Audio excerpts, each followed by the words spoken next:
Zoti Gjinishi, ngjarje të mëdha kanë ndodhur ditët e fundit nga diferenca që ne kemi patur nga emisioni në emision. Pas paralajmërimit të Trump se qytetërimi iranian do të zhdukej, nga faqe dheu të erdhi me njëherë paqja. Ç'po ndodh? Edhe a është respektuar në pushimi deri tani? Shkurt, qartë, popullatës i shpjegon tani.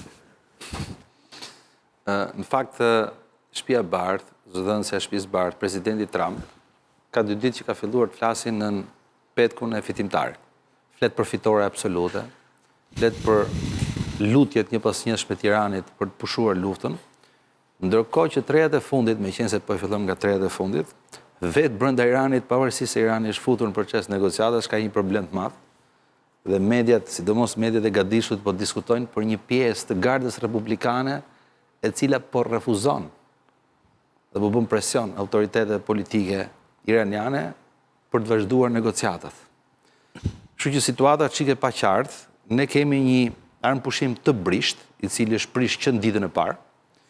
Ishte Izraeli që bëri një sulm të menjëhershëm, sapo u njoftua për dakordsinë e armëpushimit, me 55 avion dhe për 10 minuta ka godit mbi 160 raketa. Ka qenë është vlerësuar si sulmi më i ashpër që nga fillimi i konfliktit. Nga ana tjetër, të dyja palët kanë, si thuash, kanë këmbyer ato pikat e propozimit që do të çojnë ndoshta në një marrëveshje paqe, po ka pasur një kontradikt edhe midis Shtetet Bashkuara të Amerikës dhe Iranit lidhur me çështjen e Libanit. Dhe meqense përmendet Pakistani në sekuencë, negociatori pakistanez ka ndikuar dhe ka shprehur qartë që Libani ka qenë i përfshirë tek dakordsia për armëpushimin. Megjithëse presidenti Trump gjatë gjithë kohës thotë jo, Libani duhet ndarë veç. Domethënë, Shtetet Bashkuara të Amerikës me Izraelin duan të lejnë akoma një xhep të hapur të krizës. Problemi dytë ka qenë problemi i Hormuzit. Edhe këtu ka pas një kontradikt midis palëve. Irani ka propozuar që të menaxhojë Hormuzin vetë dhe të vendosë një tarif 2 milion eurosh. Në fakt, nëse do të themi, një nga dështimet e mëdha të Trumpit ka qenë pikërisht Hormuzi, sepse Hormuzi ishte komplet korridor i lirë, ndërsa tani ja ka fal iranianëve. Tani nuk ka gjas ta menaxhojë asnjë shtet tjetër pa dakordsinë, të paktën pa dakordsinë e Iranit. Dhe kjo puna e 2 milion euroshit nuk ka qenë një tarif që Irani do ta vendosi si një kokforci, po kush do marrë përsipër dëmshpërblimin, sepse janë bërë gjithë ato dëmshpërblim, gjithë ato dëm atje. Dhe me sa duket po gjejnë termin e duhur për të kompensuar Iranin. Njëherë përdoret ky 2 milion, njëherë përdoren do kemi grante, do kemi ndihma, asistenca e tjerë, po ajo që dihet është kjo që Irani nuk do lëshoj petë tek dëmshpërblimi, sepse është i dëm shumë i madh.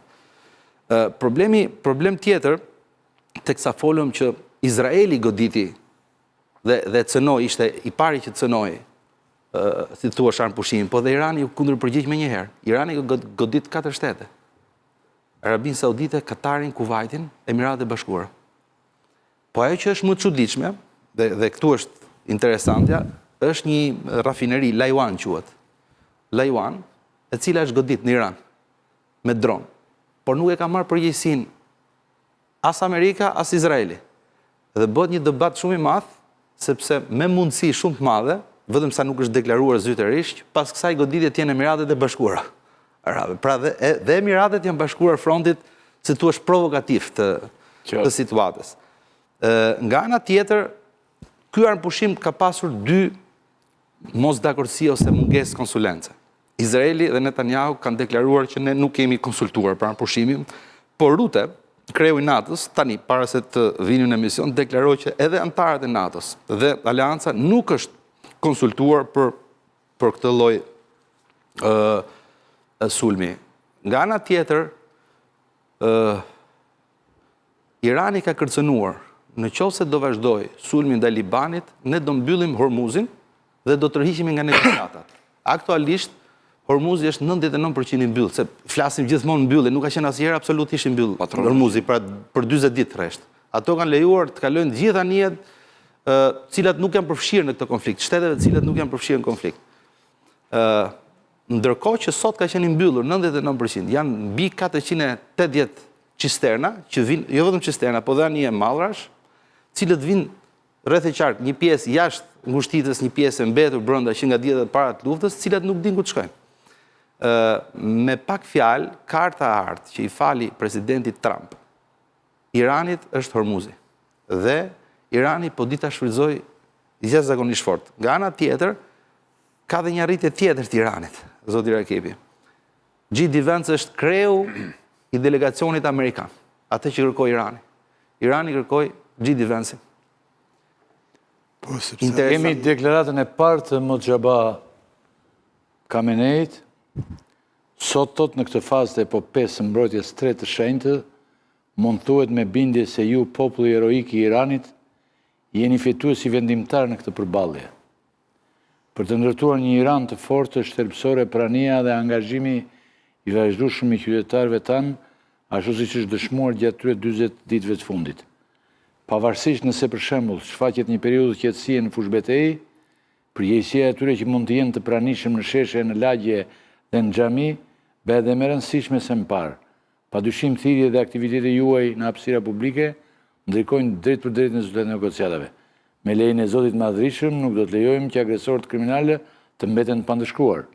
Padyshim do të kërkojmë dëmshpërblim për çdo dëmtim të shkaktuar, kompensim për dëshmorët dhe individët e kësaj lufte dhe do të çojmë menaxhimin e ngushtitës së Hormuzit në një nivel të ri. Jeni dëshmitarë të një mrekullie, prandaj shikoni me kujdes, kuptoni dhe qëndroni në anën e dur. Ruhuni nga premtimet e rreme të djajve të këqinj. Ne ende presim një reagim të dur nga ju në mënyrë që t'i tregojmë vllazërinë dhe qëllimet tona të mira. Kjo nuk mund të ndodhë përveç se nëse largoheni nga fuqitë arrogante. Është deklarata e parë e shkapur Garda Republikës ka kap një kamion me armë para pak orësh në Iran, dhe këto janë ato tentativat me duart padukshme të cilat po mundohen ta minojnë këtë moment paqe. Megjithatë, nëse do të them një fjali të fundit. Çdo konflikt ka fitore politike dhe ushtarake. Mbi të gjitha. Pavarësisht dëmeve, sigurisht Irani është godit pafundësisht. Shtetet e Bashkuara të Amerikës politikisht dhe ushtarakisht e kanë humbur betejën me Uranin. Kam botuar sot një shkrim, një shënim shumë interesant, jo shënim, po një qëndrim. Analizë, dhe do t'i drejtojmë preqit pas saj, pasi të mbaroj me Merlindin, që vërtet tonë ata, Shtetet e Bashkuara kanë humbur lindjen e mesme, edhe një në cilat pika po negociojnë palët, nëse po negociojnë dhe janë pranë një marrëveshje. Fillimisht kjo çështja e akordeve të Islamabadit ka pothuajse një javë që vijon ajo epopeja madhe midis negociatorëve iranian dhe amerikan.